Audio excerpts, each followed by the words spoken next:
En ce moment, avec la canicule, on reparle beaucoup des écoles qui surchauffent et de la clim qui serait un problème. Et à chaque fois, j'entends les mêmes idées. La clim serait un problème, il suffirait de bien l'isoler pour s'en passer. Franchement, à Toulouse, j'y crois pas trop. Le vrai sujet, c'est la rénovation globale des bâtiments, avec une climatisation quand elle est nécessaire. Parce qu'en réalité, sur ce sujet, il y a trois idées reçues qui reviennent tout le temps. La première, c'est que la climatisation serait responsable des îlots de chaleur urbains. Oui, une climatisation rejette de la chaleur à l'extérieur. Mais réduire les îlots de chaleur à la seule climatisation, c'est une erreur, c'est très incomplet. Le vrai sujet, c'est aussi la minéralisation des villes, le manque de végétation, les matériaux qui stockent la chaleur, les cours d'école très imperméabilisés, les bâtiments mal protégés du soleil. La climatisation n'est pas le sujet unique, c'est un élément dans un problème beaucoup plus large. La deuxième idée reçue, la climatisation serait forcément mauvaise pour le climat. Là encore, ce n'est pas aussi simple. Oui, une climatisation consomme de l'électricité, mais son impact climatique dépend aussi très fortement de la façon dont l'électricité est produite. Climatiser un bâtiment en Chine ou en Italie, où le mix électrique reste beaucoup plus carboné, n'a pas du tout le même impact que climatiser un bâtiment en France, où l'électricité est beaucoup moins émettrice grâce au nucléaire et aux énergies renouvelables. Donc non, on ne peut pas mettre toutes les climatisations dans le même panier. La vraie question, c'est plutôt, dans quel bâtiment installe-t-on cette climatisation? Avec quel niveau de rénovation? Et avec quel mix électrique derrière? La troisième idée reçue, il suffirait d'isoler pour se passer de climatisation. Pour moi, surtout à Toulouse, c'est faux. Bien sûr qu'il faut isoler.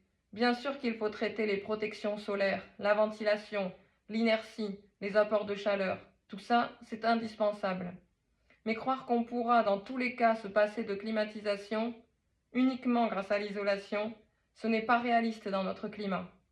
En tout cas, ce n'est pas ce que j'observe sur le terrain, ni ce que montrent aujourd'hui beaucoup de retours d'expérience sur le confort d'été. Et surtout, il faut revenir à la vraie question. Est-ce qu'on peut encore apprendre correctement dans une salle de classe surchauffée? Est-ce qu'un enfant peut se concentrer normalement à 32 ou 35 degrés? Est-ce qu'un enseignant peut travailler dans de bonnes conditions pendant plusieurs heures dans une salle qui accumule la chaleur? À un moment, il faut aussi parler du confort réel d'usage des bâtiments, et pas seulement d'un débat de principe sur la climatisation. À mes yeux, il faut arrêter d'opposer rénovation et climatisation. La bonne réponse, surtout pour les écoles, les bâtiments publics et plus largement les bâtiments à Toulouse, c'est une rénovation globale. Une rénovation globale, ça veut dire améliorer l'isolation, traiter les vitrages, protéger les façades du soleil, travailler la ventilation, limiter les surchauffes et intégrer une climatisation quand elle est nécessaire. Pas une clim posée seule comme un pansement, mais une climatisation pensée comme un élément d'un ensemble cohérent. Il y a un autre point qu'on oublie souvent dans ce débat. Les périodes de très forte chaleur sont aussi des périodes où la production photovoltaïque est maximale.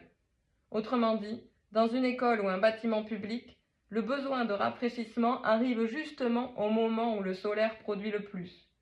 Donc, quand on pense à la rénovation globale, il faut aussi penser à cette cohérence-là. Confort d'été, climatisation adaptée et production photovoltaïque en face quand c'est pertinent. Le vrai sujet, ce n'est donc pas de diaboliser la climatisation. Le vrai sujet, c'est de concevoir des bâtiments qui restent supportables, utilisables et confortables pendant les canicules. Et à Toulouse, ça passe selon moi par une rénovation globale intelligente.